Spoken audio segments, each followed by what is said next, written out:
모세는 하나님을 잊어버리고 우상을 섬기는 것은 스스로 독사의 독을 마시는 것과 같다고 경고했습니다.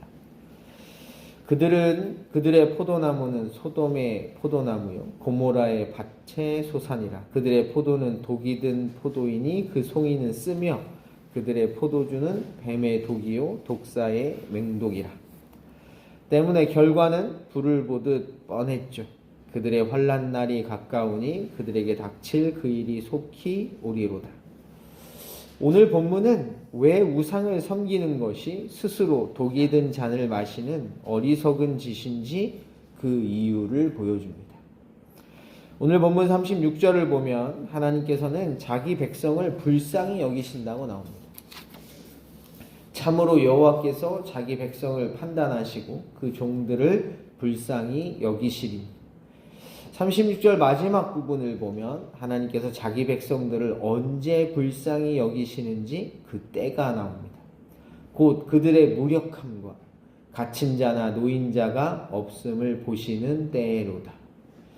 하나님께서는 자기 백성들을 불쌍히 여기시는데 그때가 언제냐면 그들이 무력할 때입니다. 그래서 갇힌 자도 노인자도 하나도 없을 그때 불쌍히 여기십니다.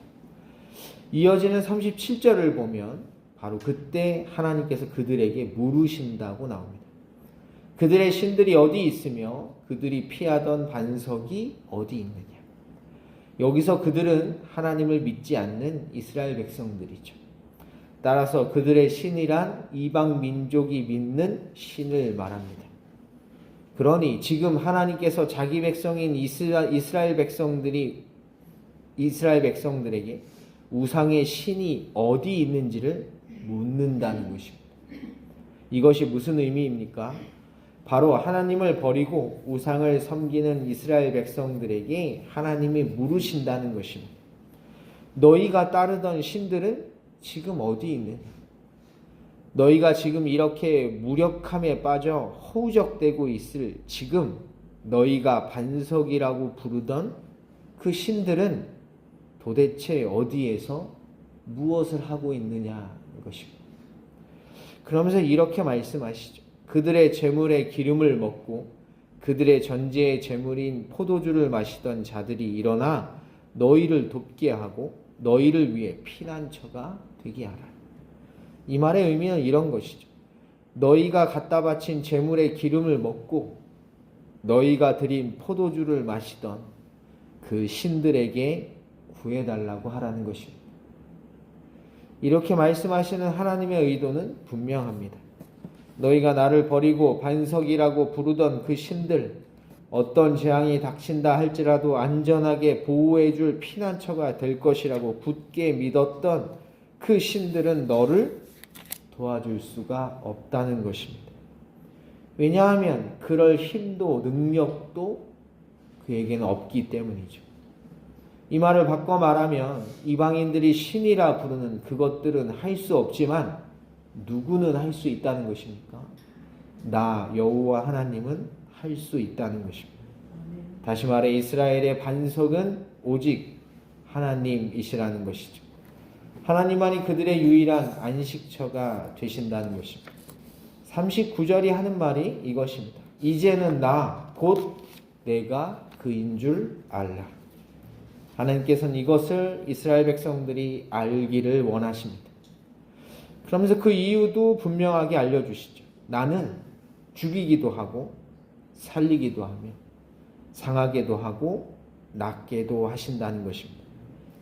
하나님만이 생명과 죽음을 주관하신다는 것이죠. 하나님만이 모든 것을 좌지우지하실 수 있습니다. 다시 말해 이 세상의 모든 것은 하나님의 뜻과 의지에 의해서만 움직여집니다. 무엇보다도 중요한 것은 그것을 하나님에게서 빼앗을 수 있는 존재가 아무도 없다는 것입니다. 내 손에서 능히 빼앗을 자가 없도다. 세번역 성경은 이 구절을 이렇게 번역했습니다. 아무도 내가 하는 일을 막지 못한다. 그러니 오직 그분만이 신인 것이죠. 우리가 주목해야 할 것은 바로 그 유일한 신이신 하나님은 대적들을 결코 가만두시지 않으신다는 것입니다. 내 대적들에게 복수하며 나를 미워하는 자들에게 보응할 것이라. 하나님께서는 하나님을 미워하며 하나님을 대적하는 자들에게 보응하실 것입니다. 42절을 보면 그 보응과 복수가 어떤 모습일지를 보여주죠. 내 화살이 피에 취하게 하고, 하나님이 쏜 화살은 마치 피에 굶주린 맹수와 같습니다. 그 배고픔을 피로 다 채울 만큼. 뿐만 아니라 하나님이 휘두르는 칼 역시 마찬가지. 내 칼이 그 고기를 삼키게 하리니. 그런데 하나님의 이 보응은 무차별적인 피의 복수가 아닙니다. 그 이유가 두 가지로 나오는데, 우선 첫 번째 이유가 41절 앞부분에 나옵니다. 내가 내 번쩍이는 칼을 갈며 내 손이 뭐를 붙들고 있습니까? 정의를 붙들고 있습니다. 자신을 미워하는 대적들을 향해 하나님께서는 화살을 쏘시고 번쩍이는 칼을 휘두를 것이지만, 그 화살과 칼은 정의롭게 휘둘려질 것이기 때문입니다. 두 번째 이유는 43절 하반절에 나옵니다. 주께서 그 종들의 피를 갚으사 그 대적들에게 복수하시고 자기 땅과 자기 백성을 위하여 속죄하시리로다. 하나님께서 행하시는 복수가 무차별적인 피의 복수가 아닌 두 번째 이유는, 하나님께서 대적들을 향해 화살을 쏘시고 칼을 휘두르시는 이유가 당신의 백성들을 지키시기 위해서이기 때문입니다. 그러니 이스라엘 백성들은 즐거워해야 마땅합니다. 그것이 43절이죠. 너희 민족들아 주의 백성과 즐거워하라. 그런데 좀 이상하죠. 이스라엘 백성들아 즐거워하라 이렇게 말씀하시지 않고 너희 민족들아 주의 백성과 즐거워하라 라고 말씀하신다는 것입니다. 이 말은 즐거워해야 하는 것은 단지 이스라엘 백성들만이 아니라는 것이죠. 오히려 하나님은 이스라엘 백성들을 향해 말씀하시는 것이 아니라 이방 민족들을 향해 말씀하십니다. 너희 민족들아 주의 백성과 즐거워하라. 이 말의 의미는 이스라엘 백성들을 구원하시는 하나님의 역사를 통해 모든 열방이 하나님이 누구신지를 깨닫게 된다는 것입니다. 출애굽기 7장 5절을 보면 이렇게 되어 있습니다. 내가 내 손을 애굽 위에 펴서 이스라엘 자손을 그 땅에서 인도하여 낼 때에야 애굽 사람이 나를 여호와인 줄을 알리라. 결국 하나님께서는 이스라엘 백성들 뿐만 아니라 우상을 섬기는 이방 민족들에게도 무엇을 알리시길 원하십니까? 이 세상의 유일한 신은 바로 나 하나님이라는 것을 깨닫기를 원하신다는 것입니다. 때문에 그들에게 재앙도 내리시는 것이고 그들을 심판하시기도 하시는 것입니다.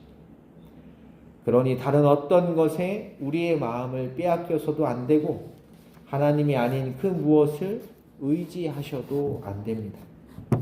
이 세상을 주관하시고 이 세상을 다스리시는 분은 오직 하나님 한 분뿐이십니다. 여러분이 마음을 오늘도 지키십시오. 어떤 시련과 환난과 고통과 고난 앞에서도 오늘 우리에게 주어진 선택의 기로에서 하나님만을 섬기시고 주님의 손만을 붙드시는 귀하고 복된 하루가 되시기를 주의 이름으로 간절히 축복합니다.